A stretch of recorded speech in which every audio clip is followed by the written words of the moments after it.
Today I'm going to take you into three conveniently located, wonderful neighborhoods in three different price points located just outside Waynesboro that are within 7 minutes of where I'm at right now, the Waynesboro Town Center.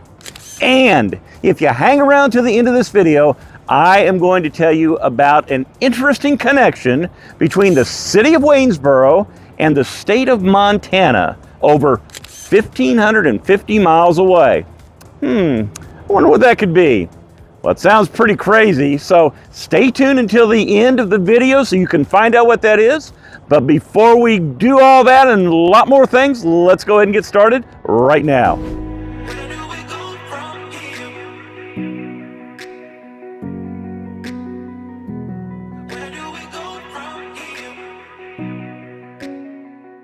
Hi, my name's Stephen, along with my wife Leslie, as real estate agents here in Virginia's beautiful mountains and valleys. We get phone calls, texts, and emails all the time from people just like you who are looking to sell a home or to purchase a home here in the area. And we love to help those folks with the call, and thank you for the many of you that have called us.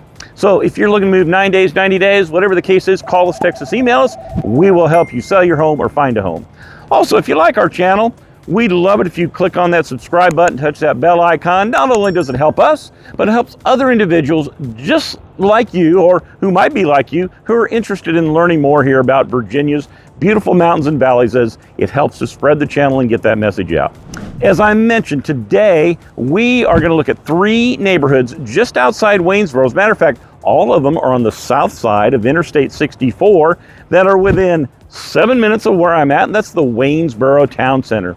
Now, the Waynesboro Town Center is very conveniently located just off of Interstate 64, and you're going to find a multitude of stores here. Obviously, you see a Target behind me, Burlington Coat Factory, but there's also an Old Navy, a Books-A-Million, Kohl's, PetSmart, and then there's restaurants as well. There's McAllister's Deli, there's Chick-fil-A, and also there's an Aldi grocery store here as well, and there's multiple other stores as well, some tire stores and cell phone stores, and just a whole lot of places here in this area. It's one of the major hubs, is the major hub here in Waynesboro for all the shopping. Now, in addition to that, you just go right on the other side of I-64 and you've got Walmart and a myriad more of restaurants and shopping in that area as well. So, like I say, we're going to go into the first neighborhood in just a second, but be thinking about what the tie of Waynesboro to Montana is. It really is, I think anyway,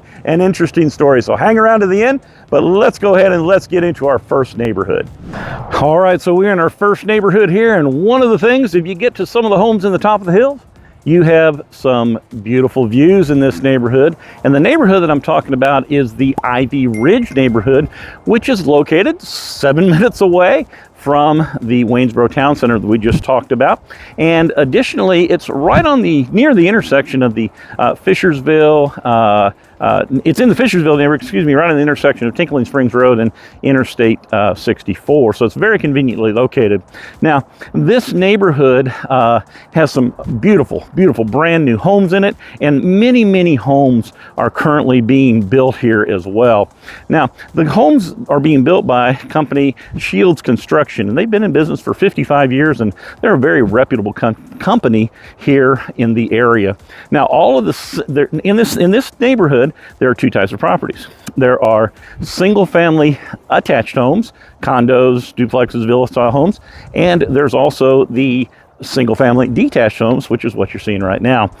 Now, as far as the single-family attached homes go, those all have 2 bedrooms, and they range in square footage from about 1,600 to 1,800 square feet, and they go for about $350,000. Now, the single-family detached homes, those homes have 3 or 4 bedrooms, most of them do, and they range in price between about $500,000 to $700,000.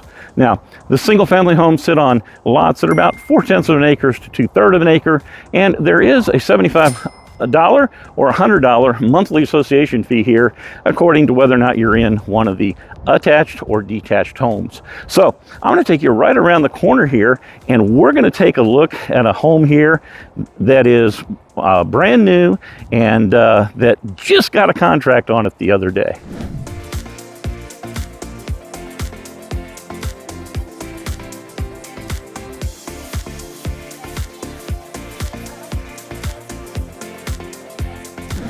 All right, so the home that you see behind me here, as I mentioned, it just got a contract on it, and it is a beautiful craftsman-style home here in the Ivy Ridge neighborhood. And inside this craftsman-style home, you're going to find a beautiful open floor plan that just ties together the living room with its gas fireplace and the beautiful kitchen with its quartz counters and stainless appliances. There's an eat-in breakfast area and a pantry to store all those extras as well. The house also adorns multiple tray ceilings in the downstairs, but the primary suite as well. And there's a large walk-in ceramic tile shower and a soaking tub in the primary bathroom. And there's an amazingly large closet that even has its own island in it. So additionally, there's a spacious laundry room, and you can enjoy those cool mountain air evenings on your front porch or your rear porch as well. Just another beautiful home here in Ivy Ridge.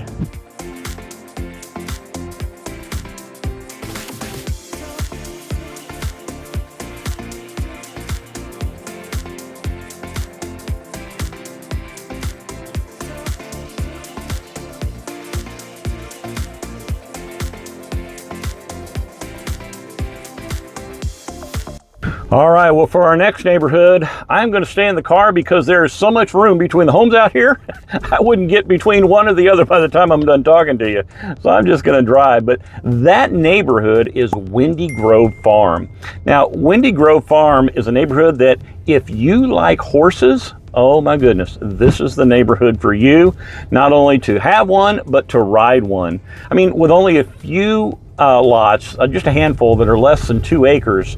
Most of the lots in here are between 5 and 25 acre lots. Now, some of them are wooded, but some of them also are open lots as well.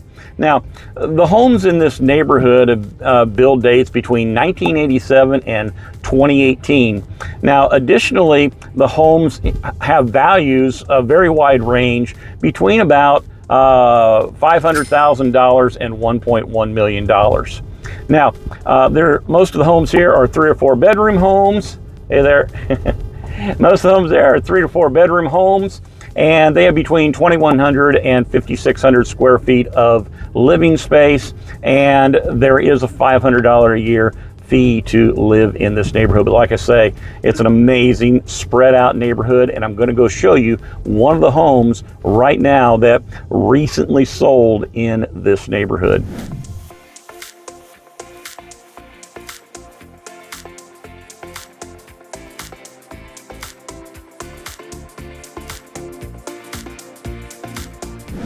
So if you're looking to live on a ranch, and maybe you can't move out west, well, maybe the next best thing is to live in a ranch style home that's custom built with 4,400 square feet and has over 24 acres.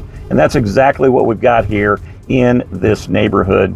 Now, the home has some wonderful features inside of it, like a gourmet kitchen, 9-foot ceilings, but outside of the home, you're going to have some beautiful views of pastures and woods, and they're going to have plenty of land on which to ride your horse. Now, imagine that privacy you're going to have while riding your horse over those 24 plus acres, and when you're done, you can put your horse up in the barn, but this just isn't any barn. This is a 48 by 36 foot barn, and it has metal walls, roof, aluminum gutters, and an asphalt entrance. It features 4 horse stalls with an automatic watering and spraying system. It also has sliding main aisle doors. It also has a tack room, a wash bay, a storage bay, and a loft. Whew, that's a lot. So now, living in a home like this in Windy Grove Farm will give you plenty of privacy, and you know what? It's not bad for the horses either.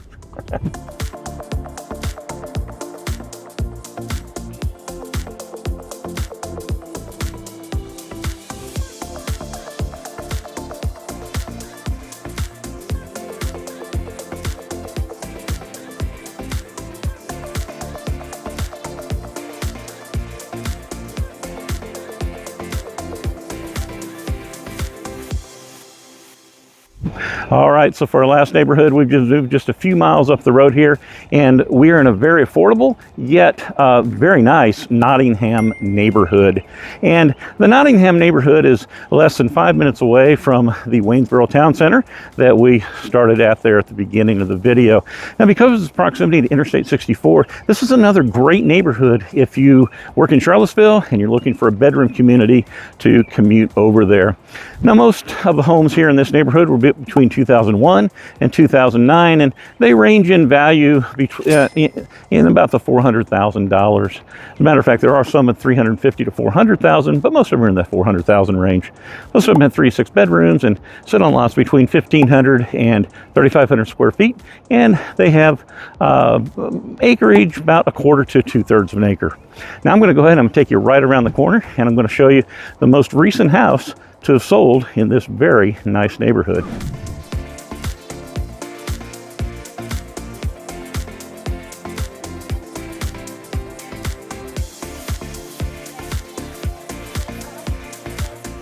All right, so the home that you see coming up here on my left-hand side is the most recent home to sell, and it's almost a year ago now that it sold. So, but there are things that come in on this neighborhood more frequently than not. So, but inside this home, you're going to love the gorgeous hardwood floors that run throughout the home's main level. The family room has a nice gas stove for all those cold winter nights, and the kitchen boasts granite counters and stainless appliances, and the nearby dining room would make for some great family times together. Now, the bedrooms on the second level, including the primary suite, have new carpet, and I personally like the unfinished attic space with its easy accessibility. Now, there's also a delightful screened-in porch on the rear of the home and a garden shed in the backyard. Now, the most recent upgrades to this home have made it wonderful, like a new roof and updated bathrooms and carpet and paint and new kitchen cabinets, and that's probably one of the reasons why this home got a contract on it in only 5 days.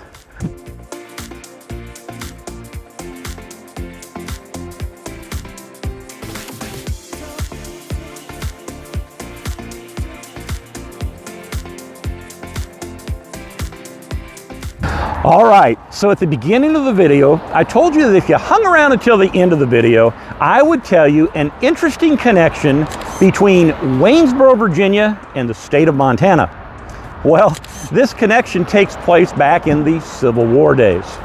First of all, it's important to note that Virginia's Shenandoah Valley was an important area to the Confederacy, as it was an important transportation route north and south, and it was also known as the breadbasket of the Confederacy. Now, there were multiple battles and skirmishes throughout 1862 to 1865, but General Philip Sheridan, having been assigned by Grant to conquer the Shenandoah Valley, began on August 7th, 1864 at Harper's Ferry, West Virginia. Now, traveling southward through Winchester all the way down to Lexington, Sheridan won battles and burned over 400 square miles of homes and farmland known as the Burning, which was a harbinger of what Sherman would do a few months later in his infamous March to the Sea. One writer at the time commented that the devastation in the Shenandoah Valley made it, quote, uninhabitable. So now we come to a cold, wet, sleety, rainy Waynesboro on the afternoon of March 2nd, 1865. A small Union force of about 2,100 men and a Confederate force of about 1,600 men, led by General Jubal Early, met and prepared for battle as Waynesboro. It held an important strategic position at the gateway of the Rockfish Gap over the Blue Ridge Mountains and down into Charlottesville, Richmond, Appomattox, and so on. Now, by all accounts, the battle didn't last very long, as Jubal Early had not properly defended a wooded flank, thinking it would be too difficult for Union forces to come through the woods to get to them. But that's exactly what they did. And with only a small footpath and the main bridge over a swollen, almost flooding South River, Union forces quickly overwhelmed the retreating Confederate forces, losing only 9 men of their own, while killing some and capturing over 1,500 of the 1,600 Confederate soldiers.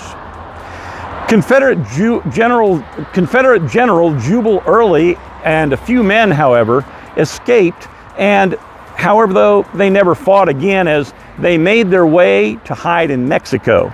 Now, as a note, they did return to the U.S. years later. Okay, so that's a great story. But what about the connection between Waynesboro and Montana? Well, while General Sheridan was in charge of the entire Shenandoah Valley campaign, he actually did not arrive at the Battle of Waynesboro until after the battle was over. Rather, it was one of Sheridan's subordinate generals that led Union troops. You see, the winning general at the Battle of Waynesboro was also the losing general 11 years later in southern Montana, where he met his demise at the Battle of Little Bighorn. His name, of course, General George Armstrong Custer, whose name is now synonymous with Custer's Last Stand. And here is a plaque that we have here in Waynesboro about this final battle here in the Shenandoah Valley, the end of the Shenandoah Valley campaign, right here on the corner of Main Street and DuPont Circle, to remind us about some of the history here in our country. Now, like I said, I hope that this story has been enjoyable for you. I love our history here in the area. And this isn't necessarily a story that you're gonna see in a whole lot of textbooks and things like that, but it's local history here, and it played an important part in our country's overall history as well. But maybe your next step is to be part of Shenandoah Valley history. Or maybe you're already part of that history living here in the Shenandoah Valley, and you have a home that you're looking to sell or you're looking to purchase. Leslie and I would be more than happy to help you do that. You know, we looked at 3 great neighborhoods today, but there's a lot of other neighborhoods in Waynesboro and Stanton, Harrisonburg, Charlottesville, and many places around that are just fantastic places to live. And Leslie and I would be happy to help you. We'd be happy to help make your real estate experience a memorable one for all the right reasons. But like I say, if you're interested in that, the information's in the description down below as to how to contact us. We would love to work with you. But from here, on that ridge, just west of Waynesboro, where Custer's troops probably marched over. Until next time, I will see you around town.